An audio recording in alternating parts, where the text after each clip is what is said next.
This is Surfing Through Cinema. I'm your host, Hawaii Harry. Today I'll be discussing the next film for Star Wars Week. This is a film from director J.J. Abrams and stars Harrison Ford. This episode is all about Star Wars Episode 7, The Force Awakens.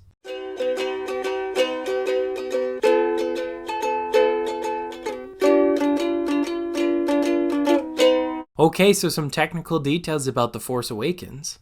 It is currently the fourth highest grossing film of all time, and adjusted for inflation, the 10th highest grossing film of all time.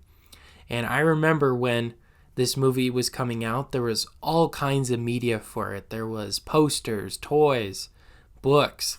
I have some of those right here even, like this behind the scenes one, and this visual dictionary one. So there was a huge craze around The Force Awakens. And so when the movie came out, it was a huge pop culture phenomena. I imagine pretty similar to how The Phantom Menace was, but maybe not on the same scale, but definitely very similar to that. Even at my high school, I was in a media class and we did all kinds of videos about Star Wars and The Force Awakens. So it was a big deal when this came out. And it makes sense why it grossed so much money, because so many people went and saw it. All right, now the next technical detail. Harrison Ford, he had top billing, and this was his first Star Wars movie where that happened. After the Star Wars movies, he made Indiana Jones, Jack Ryan, all these other action movies. And so now he's one of, if not the most wealthy actor. So he got top billing, and which is very interesting because he was originally a minor character in the movie and then kind of graduated to being this major character in the story that fans loved and adored. All right. And then the third technical detail, this is the first Star Wars movie without George Lucas actively working on it. He was a creative consultant, and because he had sold the rights to Star Wars to Disney, this is the first Disney-made Star Wars movie. And I'll discuss later on his thoughts about it. But yeah, it's very interesting that they're able to make a movie without him, really. This is his creation, his storyline. All right, so now let's get into the plot. So Poe Dameron, played by Oscar Isaac, he has a map that leads to Luke Skywalker. And he gets captured by the First Order, led by Kylo Ren, played by Adam Driver, and a stormtrooper who refuses to kill the innocent civilians on the planet Jakku. That's where Poe was. He's fed up with the First Order, so he helps Poe escape.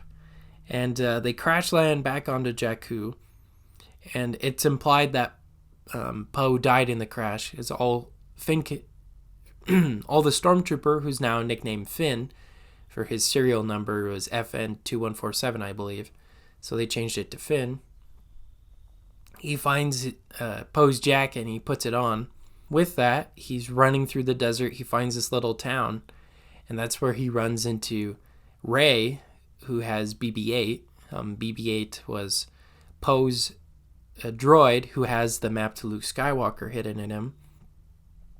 And the First Order starts attacking them, and they run and they escape on a ship, which turns out is the Millennium Falcon. And while they're flying into hyperdrive, they get captured and put into a giant cargo ship, which turns out to be Han Solo and Chewbacca, who have taken back the Millennium Falcon because I guess they lost it. Two gangs come because Han Solo owes them a lot of money, and on board the cargo ship are some Rathtars, which are some giant aliens that kill people. And so they barely escape out of the cargo ship in the Millennium Falcon, both Han, Chewbacca, Rey, and Finn, and BB-8. And they fly to Takodana, which is where they go to find Maz, who's going to help them out.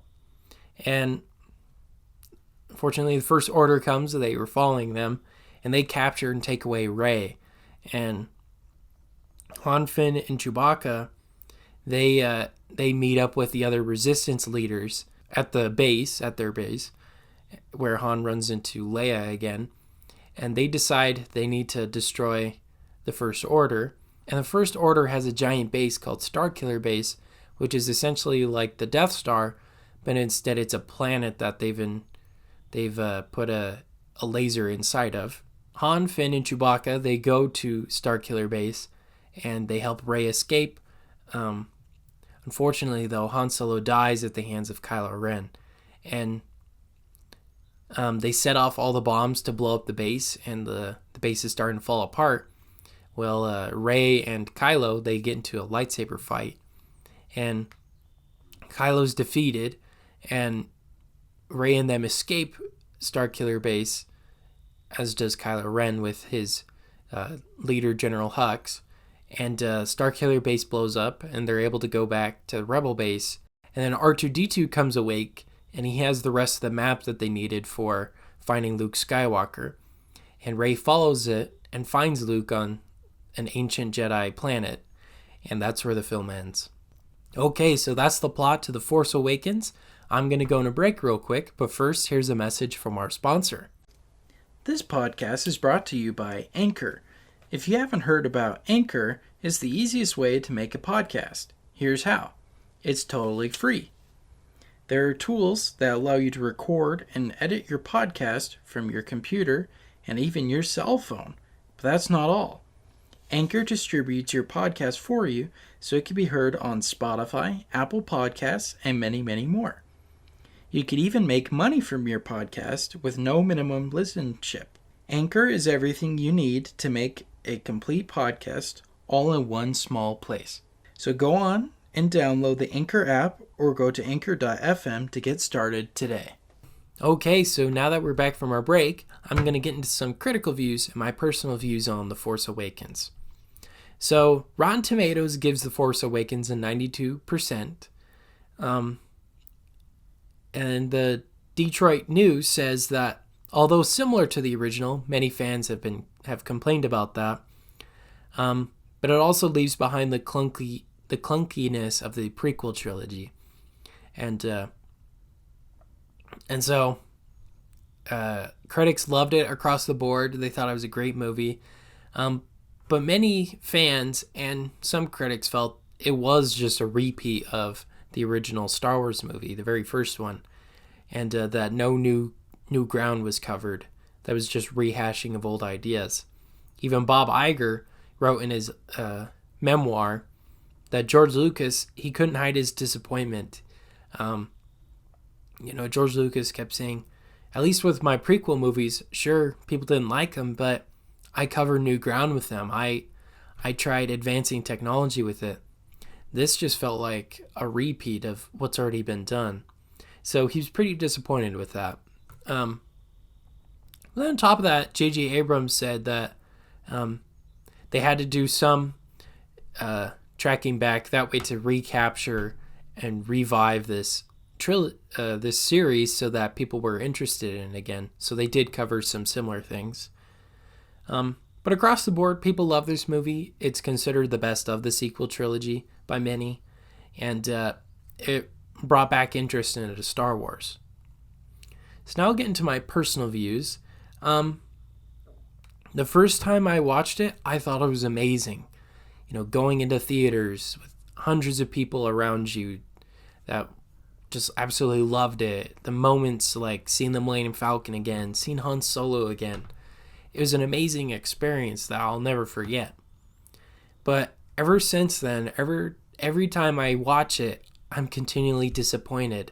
I keep noticing the flaws with it, the major plot holes, like how on earth did Poe escape Jakku without being noticed and without taking BB-8? There are just so many problems with it that I notice now. It's hard to like it. And I am a little disappointed that it really is just a repeat of Episode 4, which is my favorite Star Wars movie. So initially I connected with it because I liked that movie, but now I'm disappointed. Like George Lucas, they didn't cover any new ground. Apparently he liked The Last Jedi more because at least that one was different. So I don't know. I love the visual effects. I love that they use a lot of practical ones and made it seem like the original ones. but I think it was a little too similar to the original ones. Another major point, I really don't like Rey and Finn. I think they're very weak characters. For some reason, they tried adding the humor from like the Marvel movies into it. So like at the beginning, Poe's like, "Who talks first? You first or me?" To Kylo Ren, and it just didn't fit. It didn't make any sense. And Finn, he's either always screaming for Rey, or he's being all clunky and weird. Like he's like, "Yeah, I'm with the Resistance. I'm with the Resistance." It's hard to like him. I wish they did more with his character because it doesn't get better after these movies. They kind of throw him to the wayside, and it's really, really sad that they do that to a character we're supposed to like. And then Rey,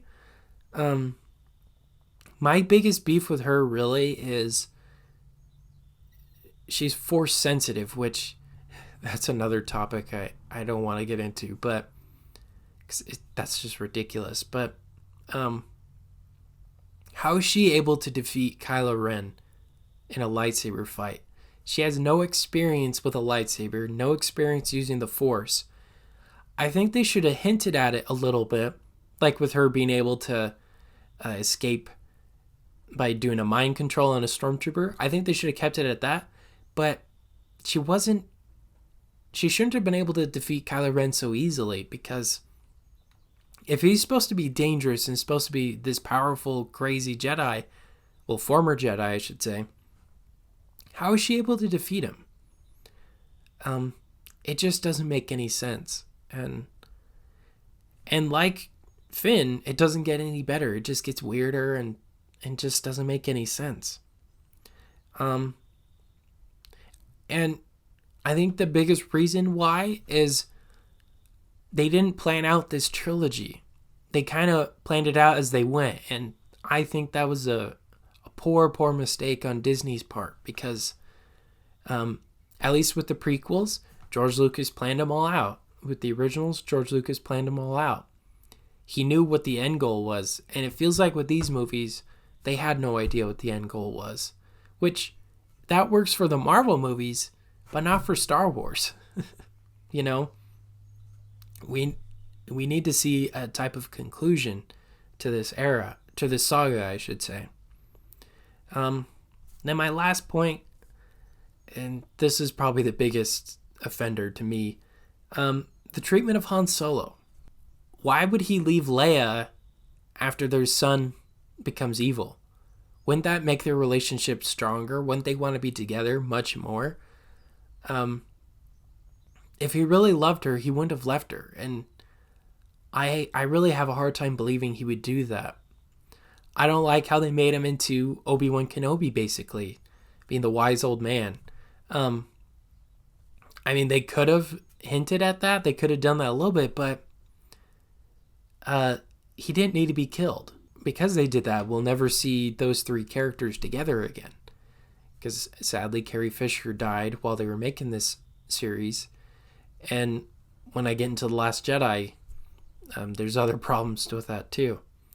It's just really disappointing how they handled these characters and how it all ends up, because they didn't plan it out. And I really, really wish they did. All right, well, those are my thoughts and feelings on The Force Awakens. Despite all the problems I have with it, I still give it a 7 out of 10 because the visual effects are amazing. It really did capture my interest in Star Wars again. It did its job, but looking back, rewatchability, I think a good way of thinking of if a movie's rewatchable is, if it was released in theaters again, would you go and watch it? And this one, the only reason why I would is if they were playing all of them in a row, like 1 through 9, plus the spin-offs. If they did something like that, I probably would go. But just on its own, no. Now, in comparison, if episode 4 or episode 5 came out in theaters, I would go watch them if they were individual. But yeah, those are my thoughts and feelings on The Force Awakens. Yeah, I don't know what else to say. I think it started off on a pretty good note, and then it just went downhill. And this whole trilogy does that, in my opinion.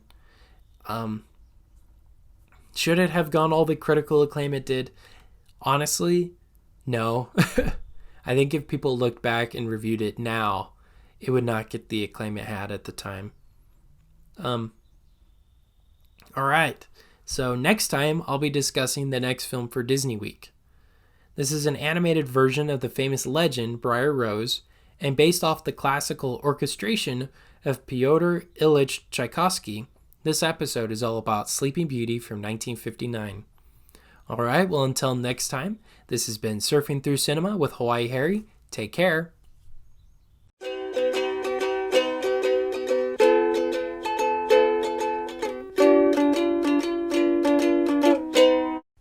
Thank you for listening to Surfing Through Cinema. Make sure to check us out on Facebook at Surfing Through Cinema with Hawaii Harry and on Instagram with Surfing Through Cinema. We also have a website, www.anchor.fm/Surfing Through Cinema, where you can learn more details on upcoming episodes and on past episodes.